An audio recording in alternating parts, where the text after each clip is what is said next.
I really want to speak to the fact that I've had some challenges in the last couple of years myself. And ultimately, I believe that suffering leads to salvation. And in fact, it's the only way. That we have to somehow accept, and not deny, but feel our suffering and feel our losses, and then we make one of two decisions. We either decide to go through the gate of resentment, which leads to vengeance, which leads to self-harm, which leads to harm to others, or we go through the gate of forgiveness, which leads to grace. And your being here is an indication that you've made that decision already. You've made the decision to walk through the gate of forgiveness to grace, just as Christ did on the cross. He suffered terribly, and he was broken by it to the point of doubt and a feeling of absolute abandonment, which all of you felt. And then there was a decision to be made. And the decision was to look upon the people who were causing that suffering, or the situation that was causing that suffering, with compassion and with forgiveness. And that's what opens the gates of heaven for all of us. Deep cut. You know what Jim Carey is talking about here is, I mean, it's, if you read Matthew 26, and Christ went to the garden and he was praying, or he was about to go to the cross, he knew what kind of suffering he was about to go through.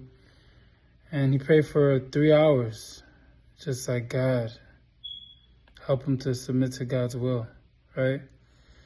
And, I mean, he's to the point of bleeding, because he just knew the amount of suffering he would have to go through for me and you. And, you know, there's so many examples in our lives that give us the opportunity to go through suffering and to choose grace or vengeance.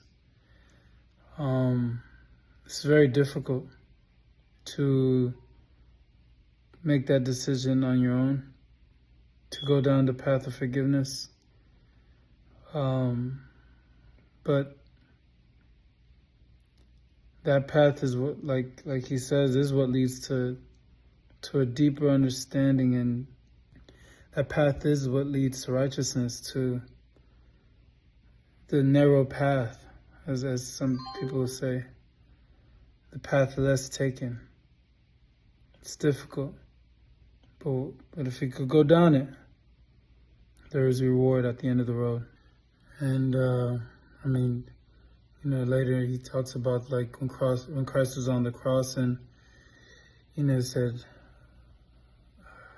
Eloi, Eloi, lama sabachthani, which is like, Father, Father, why have you forsaken me? Why have you abandoned me? And that's when all the sins in the world, God couldn't be with sin. So he, for the first time, was separated from God when he took our mistakes, our sin on his shoulders.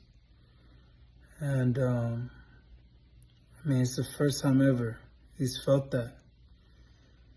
And to then go and,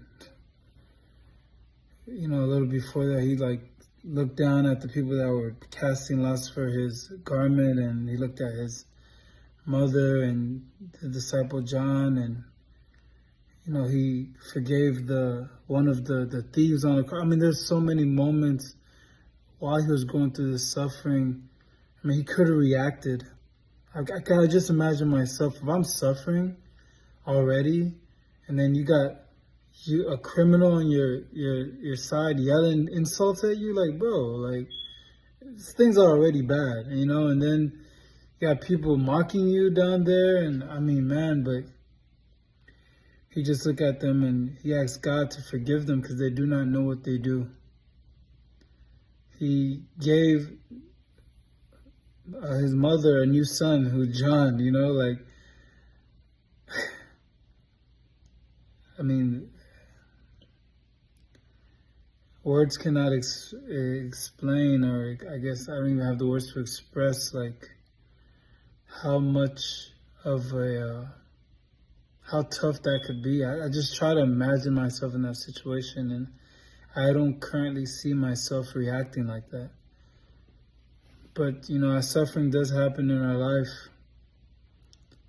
it does give us the opportunity too. And then it makes me think, now I'm like thinking of the scripture where God will not put on us anything that we cannot, that he doesn't provide a way out, that he doesn't provide a way to be faithful, to be righteous. He'll allow situations, he'll allow pressure in our life, but hopefully we can turn to him. You look at Paul in 2 Corinthians 1, and you look at the other Corinthian scripture where he talks about that, like, God provides a way out. So always remember, there is always a way. There's two options. Sometimes, like in your deepest, darkest time, it may not seem like there's two options, but there is. And please choose the option that'll lead you down the narrow road, the path to heaven, to a better future, to a better light, to a better day.